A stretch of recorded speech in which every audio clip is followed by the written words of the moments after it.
and B is 0. Maybe a second while you find the coordinates.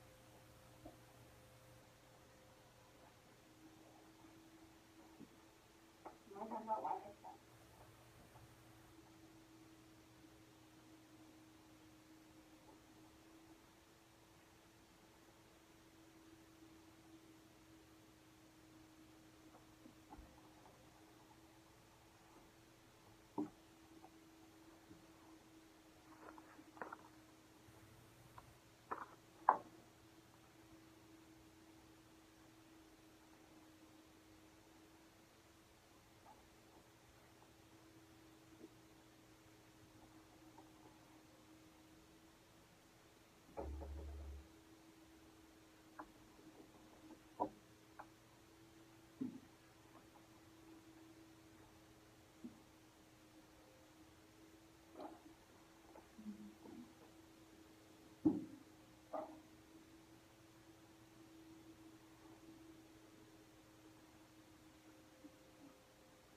What is x going to be?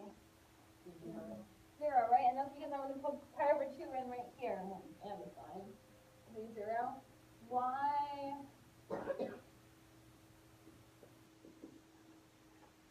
What is y going to be? 10, 0. What do you think? Sound good? And finally, z.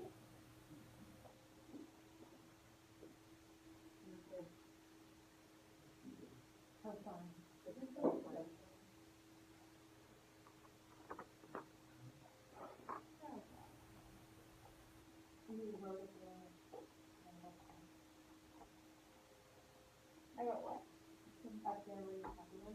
Oh.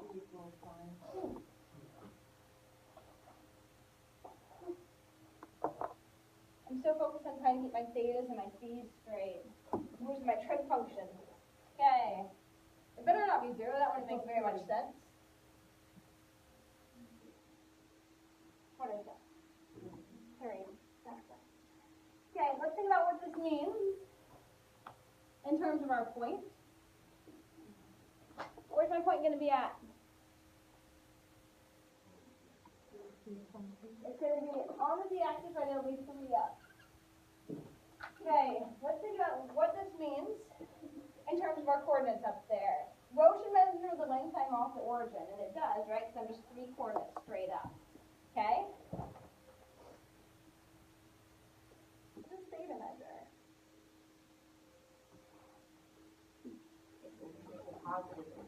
It measures the angle in what plane? XY plane. Okay, and how about phi? What does phi measure? Angle off of the z-axis, right? In reality, is theta influencing this at all? No, right? And the reason why is because as soon as we know we're not off the z-axis at all, there is no need to consider how much we've moved in the xy plane, right? If we're automatically on the z-axis, that second one isn't going to influence it. What does this mean about spherical coordinates? Is there a unique representation of a point? No, right? How could we have seen that coming?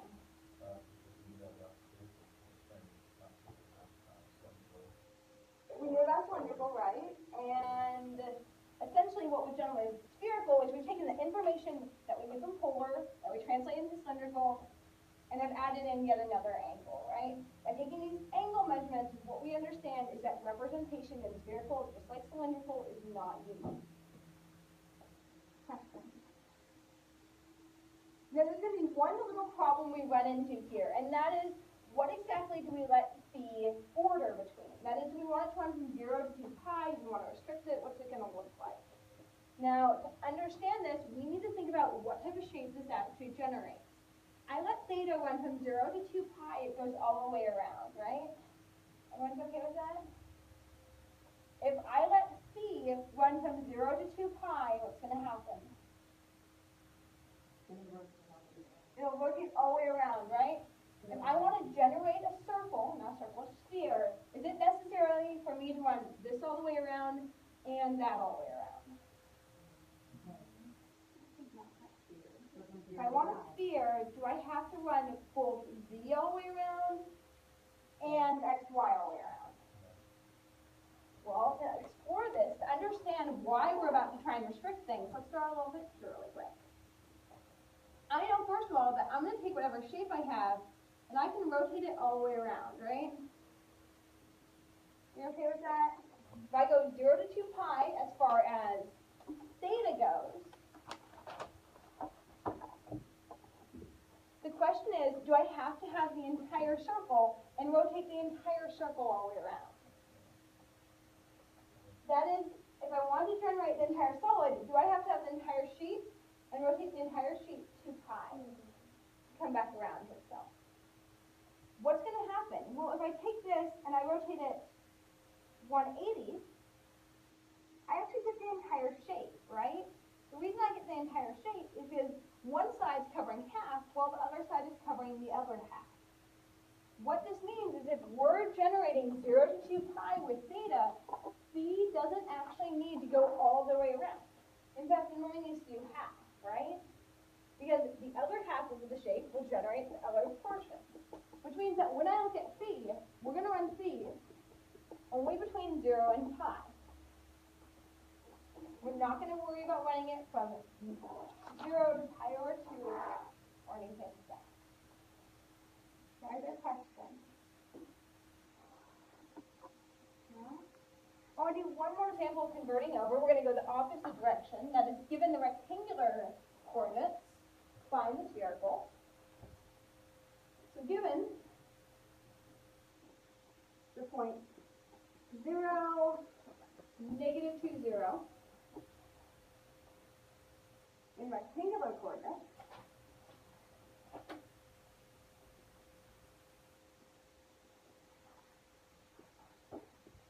find the corresponding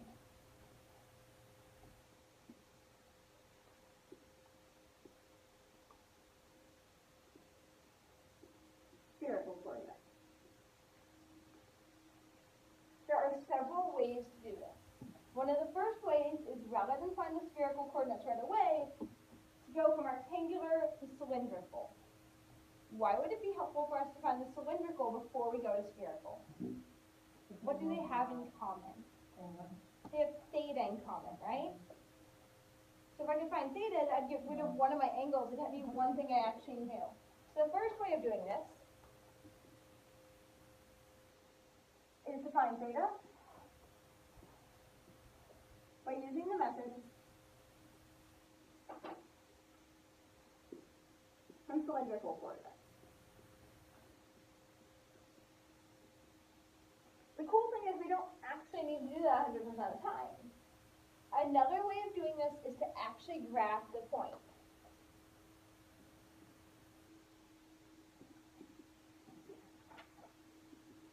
What I want to do is I want you to graph this point and think about it for a second.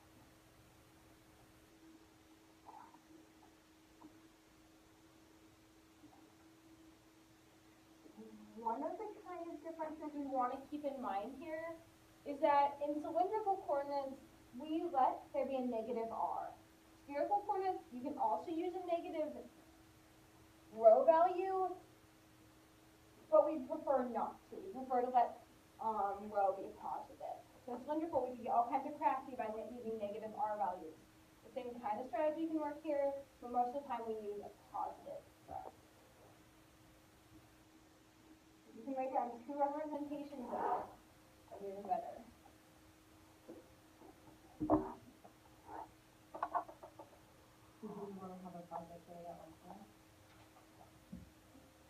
As we spoke about before, I mean, there's certain values of theta that make more sense. You could have a million different ones. But yeah, normally you would, well for this, yeah. Okay. It's the same type of thing where representation is not unique. If you write something like -70 pi over 3 on your exam, I'm probably going to write you a nasty comment. But it's actually true. So.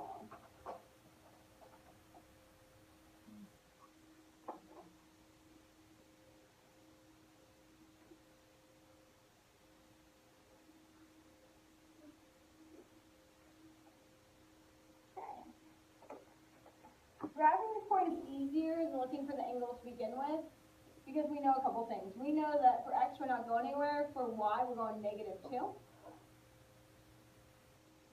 and for z see we're not going anywhere, right? So, really quickly here, what is rho gonna be? Do rho first.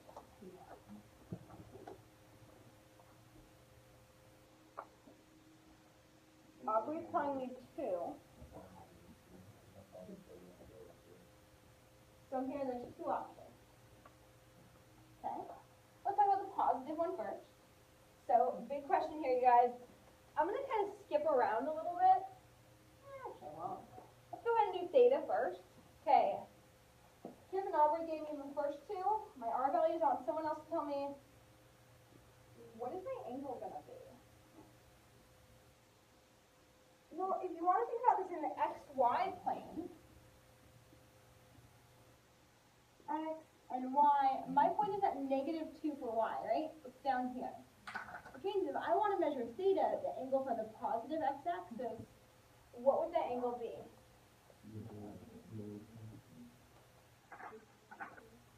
I'm hearing a couple different answers. I'm hearing 3 pi over 2. Is there another one? Negative pi over 2? Can I put that here?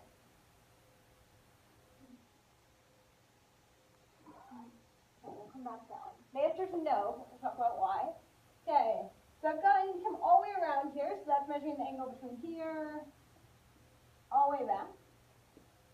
The other thing I need to know is what is the angle with the positive z-axis?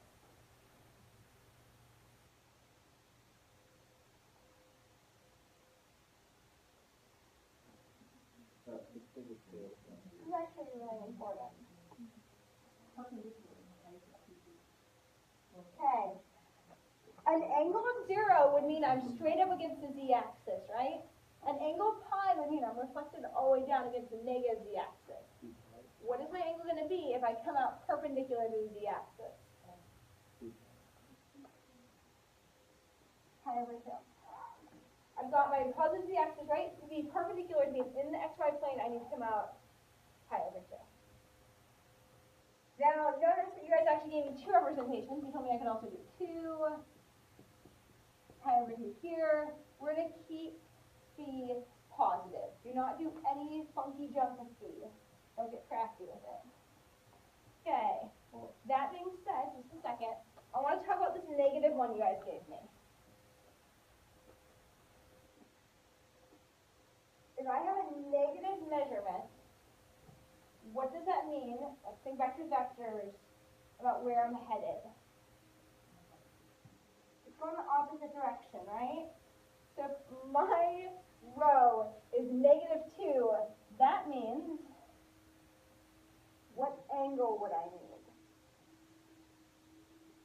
Here. I think I've lost 99% of you. Is that about how we feel? Yeah? Okay.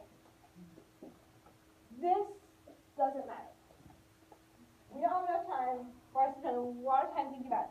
If you want to kind of explore how you can play with the angles, go back to vectors. It would essentially be the opposite angle. We would be going at pi over 2, but if you want to understand why, I do encourage you to look back to your notes. In reality, this is the one I want. I got positive rho, I've got that really nice theta measurement, and a positive phi.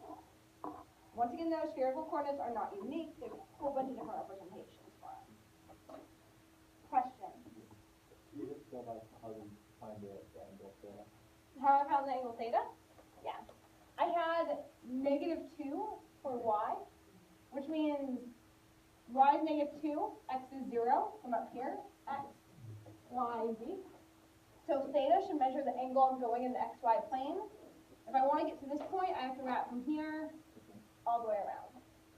Do we want to see another example? Yes. Okay, we'll do one more. 1, 1, 1.